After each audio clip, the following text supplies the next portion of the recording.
the day Sniffles the Squirrel lost his acorns. In the heart of Whispering Woods lived a small, speedy squirrel named Sniffles. Sniffles was known for his massive collection of acorns, which he collected all year round. One bright morning, Sniffles woke up to find his entire acorn stash was missing. His heart pounded with worry. Who could have taken his beloved acorns? Without wasting time, Sniffles started his investigation. He first asked Dotty the Deer, who was always munching on fresh grass nearby. Dotty hadn't seen anything but promised to keep her eyes open.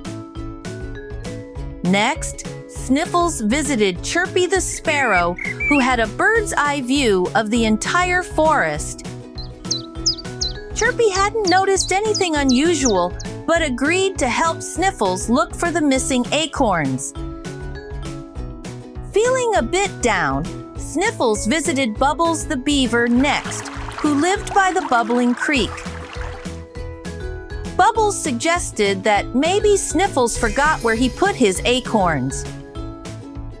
Suddenly, Sniffles remembered he had moved his stash to a safer place last week. He rushed back to his tree and found a hidden hole full of his precious acorns, safe and sound. Relieved and happy, Sniffles learned a valuable lesson that day. It's essential to remember where you put things. From that day forward, Sniffles always made sure to draw a map of his acorn stash. And that's the end of our little tale. Always remember, dear friends, staying organized can save you from unnecessary worries. Now, what will you do to stay organized today?